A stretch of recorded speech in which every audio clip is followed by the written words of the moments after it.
ಸೇವಿಂಪರಾರೆ ಶ್ರೀ ಗಣಪತಿ ಸೇವಿಂಪರಾರೆ ಶ್ರುತಮಾನಮೂಲ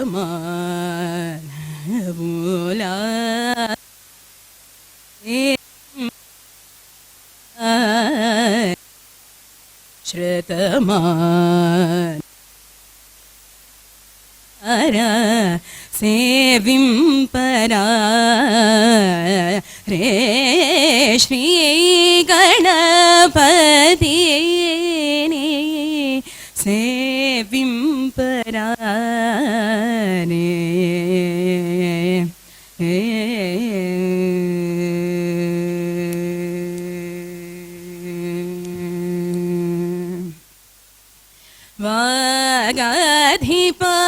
ವಾಗಾಧಿಪದಿಸು ಪೂಜಲ ಚೈಕೋನಿ ವಾಗಾಧಿಪದಿಸು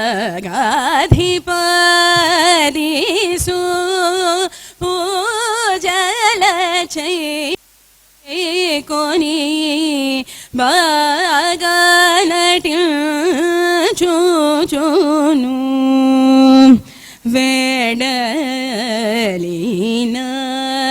ಬಾಗ ಚೂಚೂನು ವೇಡಲಿನ ಶ್ರೀ ಗಣಪತಿ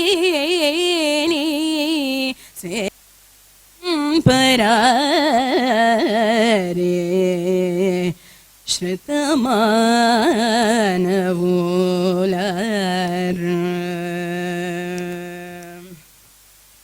ಪನಸನಾರಿ ಕೇಳದಿ ಜಂಬೂ ಫಲಮುಲರ ಗಿಂಚಿ ಘನತರಂಬುಗನು ಮಹಿಮೈ ಪದಮೂಲ ಘಲ್ಲು ಘಲ್ಲನನುಂಚಿ ಅನಯಮು ಹರಿ ಚರಣಯುಗಮು ಹೃದಯಾಂಬುಜಮುನ ನುಂಚಿ ವಿನಯ ಯಾಗರಾಜ ವಿನುತುಡು ವಿವಿಧಗತುಲಧಿತ್ತಳಾಂಕುಧಿಕತೋ ಅನಿವೆಡಲಿನ ಶ್ರೀ ಗಣಪತಿ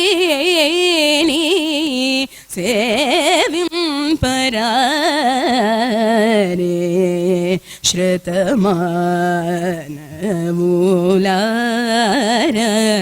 ಸೇವಿಂಪರಾರೆ ಶ್ರೀ ಗಣಪತಿ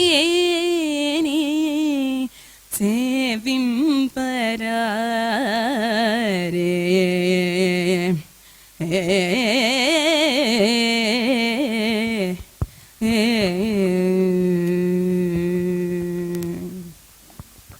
ಧನ್ಯವಾದಗಳು ವಿದುಷಿ ಕೃತಿಕಾ ಅವರಿಗೆ.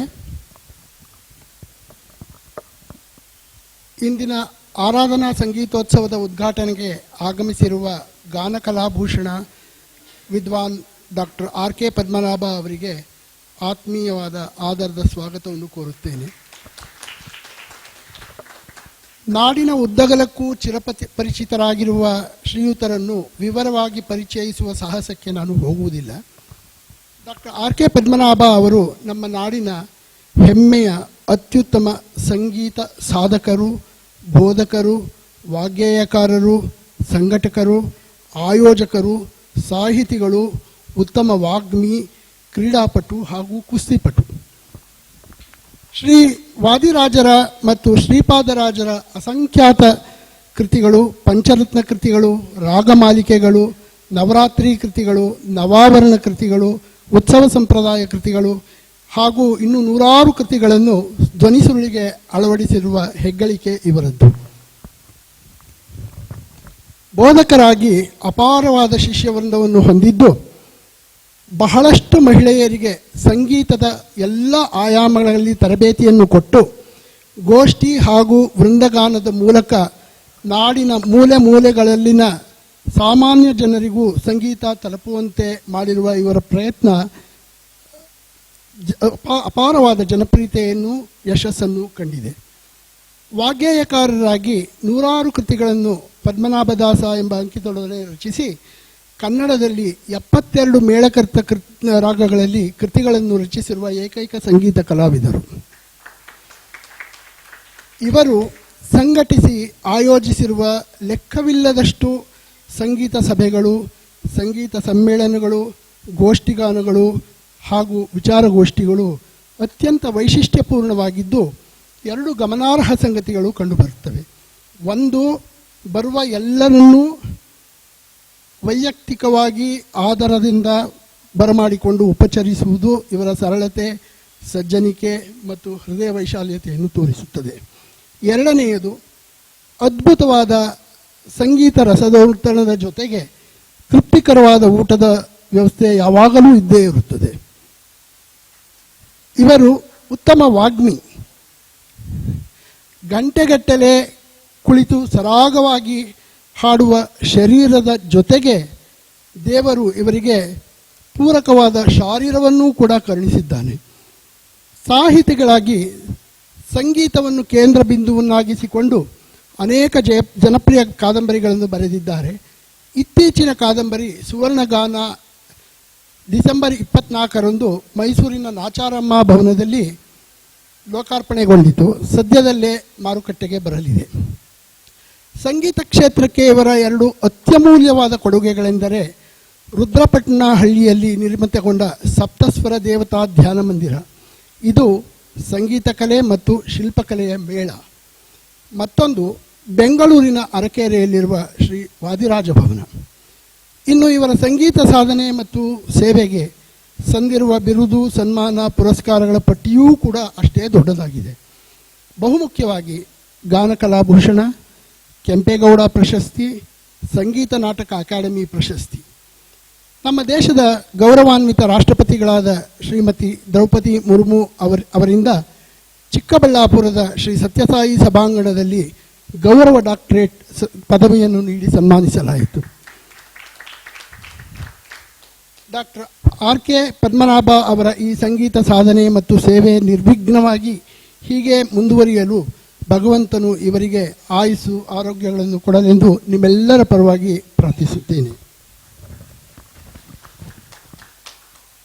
ಈಗ ಗಾನಕಲಾಭೂಷಣ ವಿದ್ವಾನ್ ಆರ್.ಕೆ. ಪದ್ಮನಾಭ ಅವರು ತಮ್ಮ ಅಮೃತ ಹಸ್ತದಿಂದ ಜ್ಯೋತಿಯನ್ನು ಬೆಳಗುವುದರ ಮೂಲಕ ಇಂದಿನ ಸಂಗೀತೋತ್ಸವಕ್ಕೆ ಚಾಲನೆಯನ್ನು ನೀಡಿ ಸಭೆಯನ್ನು ಉದ್ದೇಶಿಸಿ 4 ಮಾತುಗಳನ್ನು ಆಡಬೇಕು.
ವಿರಕ್ತ್ಯಾದಿ ಸದ್ಗುಣೌಘಾಕರಾನಹಂ Vadiraja ಗುರುನ್ Vande Hayagriva ದಯಾಶ್ರಯಾನ್. BTM cultural academy ನನಗೆ ಹೊಸದಲ್ಲ. ನಮ್ಮ ಅನಂತರಾಮಯ್ಯ ಸುಮಾರೊಂದು 30 ವರ್ಷ ಆಯಿತು ಪ್ರಾರಂಭವಾಗಿ. 32. ನಮ್ಮ ಮನೆಗೆ ರಾಧಾಕೃಷ್ಣ ಅವರು ನೀವು ಬಂದಿದ್ದು ನನಗೆ ಜ್ಞಾಪಕ ಇದೆ. About 30 years back. ಅಂದರೆ 32 ವರ್ಷಗಳ ಕಾಲ ಒಂದು ಸಭೆ ನಿರಂತರವಾಗಿ ಈ ಕಾರ್ಯ ದಕ್ಷತೆಯಿಂದ ನಾನು ನಿರ್ವಹಣೆ ಮಾಡ್ತಾ ಇದ್ದೇನೆ ಅಂದರೆ ಅದೊಂದು ಬಹಳ ದೊಡ್ಡ ಹಿರಿಮೆ ಮತ್ತು ಗರಿಮೆ. ಚಪ್ಪಾಳೆ ಹೊಡಿರಿ ಪಾಪ, ಸುಮ್ಮನೆ ಆಗಿದ್ದಾರೆ, ಕಷ್ಟಪಡ್ತಾರೆ. ಯಾಕೆ ವರ್ತಮಾನದಲ್ಲಿ ಸಭೆಗಳನ್ನು ನಡೆಸೋದು ತುಂಬ ಕಷ್ಟ ಇದೆ, ಅದು ನಡೆಸೋರಿಗೆ ಗೊತ್ತು. 2, ಒಂದು ನಮಗೆ ಬೇಕಾಗುವಷ್ಟು ಜನ ಬರಲ್ಲ. ಇವತ್ತು ಒಬ್ಬ ಕಲಾವಿದನಿಗೆ ಶ್ರೋತೃಗಳಿದ್ರೆ ತಾನೇ ಅವನು ಸೃಜನಶೀಲತೆ ಅವನು ತೋರ್ಪಡೋಕ್ಕೆ ಸಾಧ್ಯ. ಯಾಕೆ ಬರ್ತಾ ಇಲ್ಲ ಅದಕ್ಕೆಲ್ಲ ಹೇಳೋಕ್ಕಾಗಲ್ಲ, ಇದೆ ಅದೇ ಅಂತ ಹೇಳೋಕ್ಕಾಗಲ್ಲ. ಒಂದಂತೂ ನಿಜ, ನಾವೆಲ್ಲ ಬೆಳೆದಿದ್ದೇ ಸಂಗೀತ ಸಭೆಗಳಿಂದ, ಬೇರೆ ಬಿಗ್ ಈವೆಂಟ್ಸಿಂದ ಅಲ್ಲ, ಸಂಗೀತ ಸಭೆಗಳಿಂದ ನಾವೆಲ್ಲ ಬೆಳೆದಿದ್ದು. ಒಂದು ಸಂಗೀತ ಸಭೆಯಲ್ಲಿ ನಾವು ಕಾರ್ಯಕ್ರಮ ಕೊಡಬೇಕು ಅಂದರೆ 5 ತಿಂಗಳು ಪ್ರಾಕ್ಟೀಸ್ ಮಾಡ್ತಾ ಇದ್ವಿ. ಯಾಕೆಂದರೆ ಅಲ್ಲಿ ರಾಗಾತನ ಪಲ್ವಿ ಹಾಡಲೇಬೇಕು. ಎಲ್ಲ ಆರ್ಟಿಸ್ಟ್ಗಳು 3 ಕಾಲ ಮಾಡಲೇಬೇಕು. ವಯಲಿನ್ ಆಗ್ಬೋದು, ಮೃದಂಗ ಆಗ್ಬೋದು, ಘಟ ಆಗ್ಬೋದು. ಅಷ್ಟೂ ಜನವು 3 ಕಾಲ ಪಲ್ಲವಿಗಳು ಹಾಡಿದ್ರೆ ಮಾಡಲೇಬೇಕಾದಂತೂ ಅನಿವಾರ್ಯತೆಯೇ ಇತ್ತು. ಹಾಗಾಗಿ ಒಂದು ಸಭೆ ಅಂತಂದರೆ ಅಲ್ಲೇನೋ ಏನೋ 800 ಜನ 900 ಜನ ಇರ್ತಾ ಇರಲಿಲ್ಲ. ಒಂದು ಸಭೆ ಅಂದರೆ 150 100 ಇಷ್ಟೇ.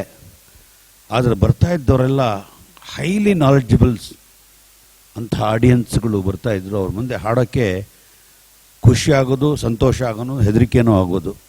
ಹೀಗಿದ್ದ ಕಾಲವನ್ನು ನಾವು ನೋಡಿದ್ದೀವಿ. ಬೆಂಗಳೂರಲ್ಲಿ ನಿಜವಾಗಿ ಹೇಳಬೇಕಾದ್ರೆ ಸಭೆಗಳ ಪಾತ್ರ ಬಹಳ ಹಿರಿಯದಾದ್ದು. ಏಕೆಂದರೆ ಬೇಕಾದಷ್ಟು ವಿದ್ವಾಂಸರನ್ನ ಬೆಳೆಸಿದ್ದು ಚಿಕ್ಕ ಸಂಗೀತ ಸಭೆಗಳು. ಇವತ್ತು ದೊಡ್ಡ ವಿದ್ವಾಂಸರಾಗಿದ್ದಾರೆ. That is a difference. ಹಾಗಾಗಿ ಆದರೆ ಇವತ್ತಿನ ವರ್ತಮಾನ ಕಾಲದಲ್ಲಿ ಸಭೆಗಳೆಲ್ಲ ಮುಚ್ಚೋಗ್ತಾ ಇರುವಂಥದ್ದು ತುಂಬ ಮನಸ್ಸಿಗೆ ನೋವು ಕೊಡುವಂಥದ್ದು. ಯಾಕೆ ಮುಚ್ತಾ ಇದೆ ಅಂದರೆ, ಒಂದು ಜನ ಬರಲ್ಲ, ಇನ್ನೊಂದು ನಮಗೆ ರಿಸೋರ್ಸಸ್ ಇರಲ್ಲ. ಸಭೆಗಳಿಗೆ ರಿಸೋರ್ಸಸ್ ಯಾವಾಗಿರಲ್ಲ, ನಾವು ಏನು ಮಾಡೋಕ್ಕಾಗಲ್ಲ. ಯಾವುದಕ್ಕಾದರೂ ಲಕ್ಷ್ಮೀ ಕಟಾಕ್ಷ ಇಲ್ಲದೆ ಹೋದರೆ ಏನೂ ಮಾಡೋಕ್ಕಾಗಲ್ಲ. ಇವತ್ತಿನ ಕಾಂಪಿಟೇಟಿವ್ ಫೀಲ್ಡ್, ನೀವು ಒಂದು ಯಾವುದಾರ ಒಂದು ದೊಡ್ಡ ಇವೆಂಟ್ ಮಾಡಿದ್ರೆ ಒಬ್ಬ ಸಂಗೀತ ವಿದ್ವಾಂಸರಿಗೆ 50,000 ರೂಪಾಯಿ 60,000 ರೂಪಾಯಿ ಕೊಡ್ತಾರೆ. ನಾವು ಸಭೆಗಳಲ್ಲಿ ಏನು ಕೊಡೋಕ್ಕಾಗುತ್ತೆ? ನಾವು ದೋ deserve it, we can't give. ಈ ಥರ ಒಂದು ಕಂಪ್ಯಾರಿಸನ್ ಪ್ರಾರಂಭ ಆಗೋಗ್ಬಿಡುತ್ತೆ. ಹಾಗಾಗಿ ಮೊದಲು ನಾನು ರೀಟ್ರೇಟ್ ಮಾಡೋದು, ಯುವಕರ ಸಂಗೀತ ಕಿವಿಗಳನ್ನು ಸೃಷ್ಟಿ ಮಾಡಬೇಕು. ನಾವು ಯುವಕರ ಸಂಗೀತ ಕಿವಿಗಳನ್ನ ಸೃಷ್ಟಿ ಮಾಡದೆ ಹೋದರೆ ಮುಂದಕ್ಕೆ ಬರ್ತಾ ಬರ್ತಾ ಇನ್ನೂ ಕಷ್ಟ. ಯಾವತ್ತು ಯುವಕರು ಇಂಥ ಮಹಾನ್ ಕಲೆಗೆ ಕಿವಿಯನ್ನು ಕೊಡಲ್ಲ, ಕೇಳಬೇಕು ಅಂತ ಆಸಕ್ತಿಯನ್ನು ಬೆಳೆಸ್ಕೊಳ್ಳಲ್ಲ, ಈ ಕಲೆ ಹೇಗೆ ಮುಂದುವರಿಯೋಕ್ಕೆ ಸಾಧ್ಯ? ಎಲ್ಲೆಲ್ಲೋ ಏನು ಬೇಕಾಷ್ಟು ಬಿಗ್ ಈವೆಂಟ್ಸ್ ಆಗ್ಬೋದು, ಎಲ್ಲರೂ ಅಲ್ಲಿಗೆ ಎಲ್ಲ ಹೋಗೋಕ್ಕಾಗುತ್ತೆ. ಈ ಥರ ಸಭೆಗಳಿಗೆ ಮಾತ್ರ ಕಾಮನ್ ಮ್ಯಾನ್ ಬಂದು ಕೇಳೋಕ್ಕೆ ಸಾಧ್ಯವಾಗುತ್ತೆ. ಹಾಗಾಗಿ ಇವತ್ತಿನ ಕೆಲಸ ಏನು ಆಗಬೇಕಾಗಿದೆ ಅಂತಂದರೆ, ಸಭೆಗಳಿಗೆ ದಯಮಾಡಿ ನಮ್ಮ ಸದಸ್ಯರು, ನೀವು ಏನೇ ಕೆಲಸ ಇದ್ದರೂ ಆ ಒಂದು ದಿವಸ ಸಭೆಗೋಸ್ಕರ ನಿಮ್ಮ ಟೈಮನ್ನು ಮೀಸಲಾಗಿಡಬೇಕು. ಯಾರೇ ಹಾಡಲಿ, ಇವರು ಅವ್ರದ್ದು please don't have that choice. ಅವ್ರು ಚೆನ್ನಾಗಿ ಹಾಡ್ತಾರೆ, ಇವ್ರು ಚೆನ್ನಾಗಿ ಹಾಡ್ತಾರೆ, ಬೇಡ. ಚೆನ್ನಾಗಿ ಹಾಡ್ಬೇಕಾದ್ರೆ ನೀವು ಬರಬೇಕು. ಕಲಾವಿದ if you wants to give is best, ನಿಮ್ಮ ಪ್ರೆಸೆನ್ಸ್ ಭಾಳ ಮುಖ್ಯವಾಗುತ್ತೆ. ಕಲಾವಿದನ್ನ ಬೆಳೆಸೋದು ನಿಮ್ಮ ಕೈಲಿರುತ್ತೆ. ಹಾಗಾಗಿ ಸದಸ್ಯರೆಲ್ಲ ಬಂದುಬಿಟ್ರು, ಒಂದು ಏನಿದ್ರೆ ಒಂದು 400-500 ಜನ ಸದಸ್ಯರಿರ್ತಾರೆ. ಅಷ್ಟು ಜನ, ಅಷ್ಟು ಬೇಡ, ಒಂದು 250 ಜನ ಬಂದರೂ ಒಂದು ಸಭೆ ಅಂತ ಅನ್ಸ್ಕೊಳ್ಳುತ್ತೆ. ಅದು ಅವಾಗ ಹಾಡೋರ್ಗೂ ಏನೋ ತೃಪ್ತಿ ಕೊಡುತ್ತೆ. ಒಬ್ಬ ನೈಜ ಕಲಾವಿದನಿಗೆ ಒಂದು ಸಂಭಾವನೆ ಅನ್ನೋದು ಒಂದು ಕಡೆ, ಅದು ಅವನಿಗೆ ಅವನ ವಿದ್ಯೆ ಕೊಡುವಂಥ ಗೌರವ. ಅದು it is not a fees. But ಇನ್ನೊಂದು, ಶ್ರೋತೃಗಳು ಯಾವಾಗ ತನ್ನ ಸಂಗೀತಕ್ಕೆ ಸ್ಪಂದಿಸಿ ಒಳ್ಳೆ ಆತ್ಮೀಯವಾದಂತಹ ಒಂದು ಚಪ್ಪಾಳೆ ಹೊಡಿತಾರೆ, ದಟ್ ಇಸ್ ದಿ ಗ್ರೇಟೆಸ್ಟ್ ಸಂಭಾವನೆ that can you ever think of. Any ಕಲಾವಿದ ಫಾರ್ ದಟ್ ಮ್ಯಾಟರ್. ಆ ಕಲಾವಿದನಿಗೆ ಅದು ಬೇಕು. ಕೆಲವರು ಮುಂದೆ ಕೂತ್ಬಿಡ್ತಾರೆ, ಅವರ ಅಪ್ಪನೇ ದೇವರನ್ನೇ ತಲೆಯಾಡಿಸಲ್ಲ, ಹಿಂದೇನೂ ಹೋಗಲ್ಲ, ಅಳ್ಳಾಡಿಸೋದು ಇಲ್ಲ, ಸುಮ್ಮನೆ ಕಲ್ ಥರ ಕೂತಿರ್ತಾರೆ. ಕಲಾವಿದ ಇಸ್ ಡೆಡ್.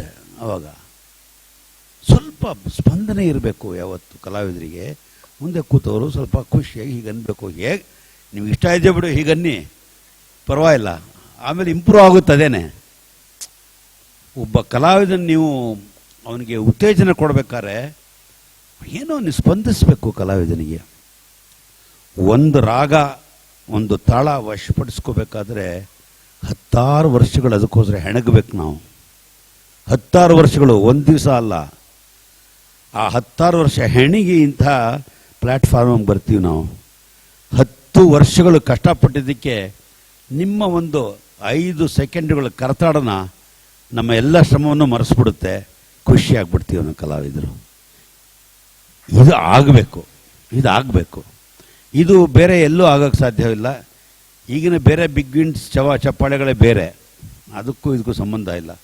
ಸಭೆಗಳಲ್ಲಿ ದೊರೆಯುವಂತಹ ಚಪ್ಪಾಳೆ ನಿಜವಾಗ್ಲೂ ಅದು ಒಬ್ಬ ಕಲಾವಿದರ ಬೆಳೆಯೋದಕ್ಕೆ ಅನುವು ಮಾಡಿಕೊಡುತ್ತೆ. ಈ ಒಂದು ದೃಷ್ಟಿಯಲ್ಲಿ ನಮ್ಮ B T M cultural academy ತುಂಬ ಒಳ್ಳೆಯ ಕೆಲಸ ಮಾಡ್ಕೊಂಡು ಬರ್ತಾ ಇದೆ. ಹೀಗೆ ದಯಮಾಡಿ ಕಷ್ಟಾನೋ ಸುಖಾನೋ ದಯವಿಟ್ಟು ನಡೆಸಿ. ಏಕೆಂದರೆ ಒಂದು ಸಂಗೀತ ಸಭೆ ನಡೆಸದೆ ಹೋದರೆ ವಿ ಲೂಸ್ ಅವರ್ ಕಲ್ಚರ್. ಈ ಥರ ಒಂದು ಏರಿಯಾದಲ್ಲಿ, ಇಂಥ ಒಂದು ಜಾಗದಲ್ಲಿ, ಇಂಥ ಪವಿತ್ರವಾದಂಥ ಜಾಗದಲ್ಲಿ ಈ ಥರ ಸಂಗೀತವನ್ನು ಮುಂದುವರಿಸ್ಕೊಂಡು ಹೋಗುವಂಥದ್ದು ಬಹಳ ದೊಡ್ಡ ಕೆಲಸ. ಅದು ಎಲ್ಲರೂ ನಿಸ್ವಾರ್ಥವಾಗಿ ದುಡಿಯೋರು. ನೀವು ಇದರಿಂದ ಏನು ಅಪೇಕ್ಷೆ ಪಡೋದು ಅಂತವರಲ್ಲ. ನಿಮ್ಮ ನಿಸ್ವಾರ್ಥತೆಗೆ ಒಬ್ಬ ಕಲಾವಿದ ಬಂದು, ಒಬ್ಬ ಕಲಾ ಕುಸುಮವಾಗಿ ಬಂದು ಒಂದು ದೊಡ್ಡ ಹೂವಾಗಿ ಬೆಳೆಸಿದ್ರೆ ಆ ಕ್ರೆಡಿಟ್ ನಿಮಗೆ ಹೋಗುತ್ತೆ. ಹಾಗಾಗಿ ಇವತ್ತು B T M cultural academy ಸುಮಾರು 32 ವರ್ಷಗಳಿಂದ ನಿರಂತರವಾಗಿ ನಾದ ಸೇವೆಯನ್ನು ಮಾಡ್ಕೊಂಡು ಬರ್ತಾ ಇದೆ. ಹಾಗಾಗಿ ಎಲ್ಲ ಕಲಾವಿದರು ಇದಕ್ಕೆ ನಿಜವಾಗ್ಲೂ ಬಹಳ ಸಂತೋಷವನ್ನು ಅಭಿವ್ಯಕ್ತಪಡಿಸಿ ಈ ಸಭೆಗೆ ಎಲ್ಲ ರೀತಿಯಲ್ಲೂ ಸಹಕರಿಸಿದ್ದಾರೆ. ಅನಂತರಮಯ್ಯ ಫೋನ್ ಬಂತು ಅಂದರೆ ಡೆಫಿನೆಟ್ಲಿ ಒಂದು ಕಚೇರಿ ಅಂತ ಅರ್ಥ. ಆ ಕಾಲಕ್ಕೆ ಹಾಗಿತ್ತು. ಆ್ಯಂಡ್ ಆ ಕಾಲಕ್ಕೆ I don't know about the present situation. ಅವರು ಒಳ್ಳೆ ಸಂಭಾವನೆಯನ್ನು ಕೊಡೋರು. ಕಲಾವಿದರು ಬಿ ಟಿ ಎಮಲ್ಲಿ ಬಂದರೆ ಎಸ್, ಬೇರೆದೆಲ್ಲ ಬಿಟ್ಬಿಟ್ಟು ಇಲ್ಲಿಗೆ ಬಂದ್ಬಿಡೋರು. ಸಂಭಾವನೆ ಅನ್ನೋದಕ್ಕಿಂತ ಅಲ್ಲಿ ದೊರೀತಾ ಇದ್ದ ಪ್ರೀತಿ, ವಿಶ್ವಾಸ, ಗೌರವ, ಆತ್ಮೀಯತೆ, ಕಲಾವಿದನಿಗೆ ಸಲ್ಲಬೇಕಾದಂಥ ಯೋಗ್ಯತಾ ಅನುಭವಗಳು ಇವೆಲ್ಲ ನಮ್ಮ ಅಕಾಡೆಮಿ ಒಳಗೆ ದೊರೀತಾ ಇದ್ದದ್ದು. ಅದಕ್ಕೆ ಒಳ್ಳೆಯ ಒಂದು ಹೆಜ್ಜೆಯನ್ನು ಹಾಕಿಕೊಟ್ಟವರು ಅನಂತರಾಮಯ್ಯ ಅಂತ ಹೇಳೋದು ನಾನು ಇಷ್ಟಪಡ್ತೀನಿ. ಆಮೇಲೆ ಈ ಜಾಗನೇ ವಿಶಿಷ್ಟವಾದ ಜಾಗ. ಹೆಸರೇ ರಮಣ ಮಹರ್ಷಿಗಳು. ಅವರು ಎಷ್ಟು ನಿರ್ಲಿಪ್ತರು ಅವರ ಬದುಕಿನಲ್ಲಿ. ಅಂಥವ್ರನ್ನ ಜ್ಞಾಪಿಸ್ಕೊಂಡಾಗ ಭೌತಿಕ ಶರೀರ ಬೇರೆ, ಮನಸ್ಸು ಬೇರೆ. ಶರೀರಕ್ಕೂ ಮನಸ್ಸಿಗೂ ಸಂಬಂಧ ಇರಲ್ಲ ಅನ್ನೋದಕ್ಕೆ ಅವರೇ ಸಾಕ್ಷೀಭೂತ. ಹಾಗೆ ಸಂಗೀತಗಾರನಿಗೆ ಮನಸ್ಸು ಬೇರೆ, ದೇಹ ಬೇರೆ. 80 ವರ್ಷ ಆಗಿದ್ದರೂ ಶುದ್ಧವಾಗಿ ಹಾಡೋಕ್ಕೆ ಅಥವಾ ನುಡಿಸೋಕ್ಕೆ ಪ್ರಯತ್ನ ಪಡ್ತಾನೆ. ಅದು ದೇಹದ್ದಲ್ಲ, ಮನಸ್ಸಿಂದದು. ದೇಹಕ್ಕೆ 80 ವರ್ಷ ಆಗಿರುತ್ತೆ, ಶಾರೀರಕ್ಕೆ 80 ವರ್ಷ ಆಗಿರುತ್ತೆ, ಮನಸ್ಸಿಗೆ 80 ವರ್ಷ ಆಗಿರಲ್ಲ. That is the difference between an artist and N ordinary man. ಹಾಗಾಗಿ ರಮಣ ಮಹರ್ಷಿಗಳ ಸಾನ್ನಿಧ್ಯದಲ್ಲಿ ಏನಾಗುತ್ತೋ ಅವೆಲ್ಲ ಕೆರೆಯ ನೀರನ್ನು ಕೆರೆಗೆ ಚೆಲ್ಲಿ ಸಮಾಜ ನಮಗೇನು ಕೊಟ್ಟಿದೆ, ಸಮಾಜಕ್ಕೆ ಮತ್ತೆ ನಾವು ವಾಪಸ್ ಕೊಡುವಂಥ ಮನೋಭೀಷ್ಟವನ್ನು ವೃದ್ಧಿಸುವಂಥದ್ದೇ ಈ ಸಾನ್ನಿಧ್ಯದ ವಿಶೇಷ. ಶ್ರೀನಿವಾಸನ್ ಅವರಲ್ಲ? ಎಸ್ ಭಾಳ ವರ್ಷಗಳಿಂದ ನೋಡಿದ್ದೆ ನಾನು. ಹೀಗಾಗಿ B T M cultural academy ನಡೆಸ್ತಾ ಇರತಕ್ಕಂಥ 5 ದಿವಸಗಳ ಈ ಸಂಗೀತೋತ್ಸವ ಅರ್ಥಪೂರ್ಣವಾಗಿ ನಡೀತಾ ಇದೆ. ಯುವಕರಿಗೆ ಒಳ್ಳೊಳ್ಳೆಯ ಪ್ಲ್ಯಾಟ್ಫಾರ್ಮ್ಸ್ ಇದೆ. ನಾನು ಹೇಳ್ತೀನಿ, ನನ್ನ ವೈಯಕ್ತಿಕವಾಗಿ ಸ್ವಲ್ಪ 70+ ಬಿಟ್ಬಿಟ್ಟು ಸ್ವಲ್ಪ ಒಂದು 40 ಆ ಥರ ಯಂಗ್ಸ್ಟರ್ಸ್ಗೆ ಜಾಸ್ತಿ ಅವಕಾಶ ಕೊಡಿ, ಪ್ಲ್ಯಾಟ್ಫಾರ್ಮ್ ಕೊಡಿ.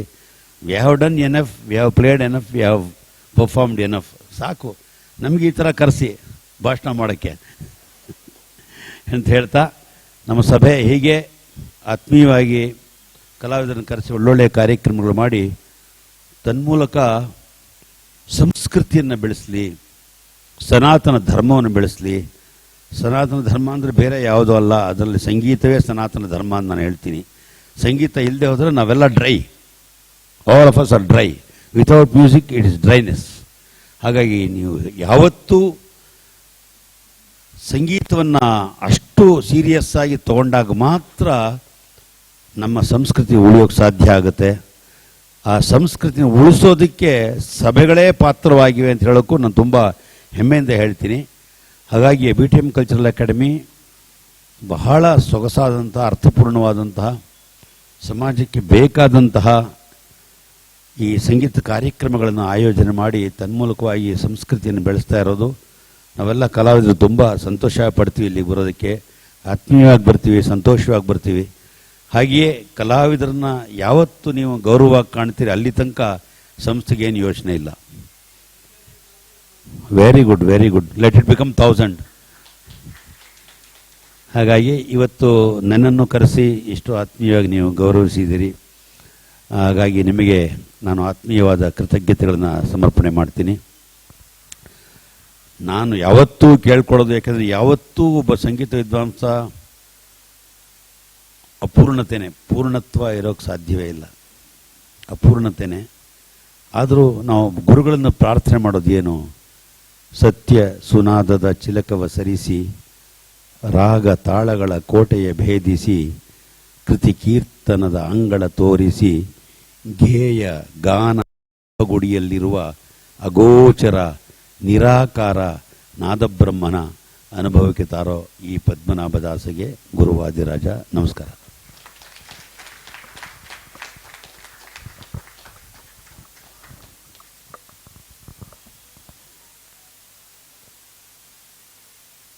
ವಂದನಾ ಪೂರಕ ಧನ್ಯವಾದಗಳು ಸರ್. ನಿಮ್ಮ ಸಂಗೀತದ ಬಗ್ಗೆ, ಸಂಗೀತದ ಉಳಿವಿನ ಬಗ್ಗೆ, ಸಂಗೀತದ ಪೋಷಣೆಯ ಬಗ್ಗೆ ಅತ್ಯಂತ ಉತ್ತೇಜನಪೂರ್ವಕವಾದ ಮಾತುಗಳನ್ನು ಆಡಿದ್ದಕ್ಕೆ. ನಾನು ಈಗ ತಾನೇ ಹೇಳ್ತಾ ಇದ್ದೆ, ಇವರು ಉತ್ತಮ ವಾಗ್ಮಿ ಅಂತ. ಅದಕ್ಕೆ ಈಗ ತಾನೇ ಅವರೇ ಪ್ರೂಫ್ ಕೊಟ್ಟಿದ್ದಾರೆ. ಎಷ್ಟು ಅದ್ಭುತವಾಗಿ ಮಾತಾಡಿದ್ದಾರೆ ನಾನು ಕೇಳಿದ್ದೀರಿ. ಈಗ ನಾನು ನಮ್ಮ ಸಂಸ್ಥೆಯ ಹಿರಿಯರಾದ ಶ್ರೀ ಅನಂತರಮ್ಮ ಮತ್ತು ಅಧ್ಯಕ್ಷರಾದ ಮಧುಸೂದನ ಅವರನ್ನು ಡಾಕ್ಟರ್ ಆರ್ ಕೆ ಪದ್ಮನಾಭ ಅವರಿಗೆ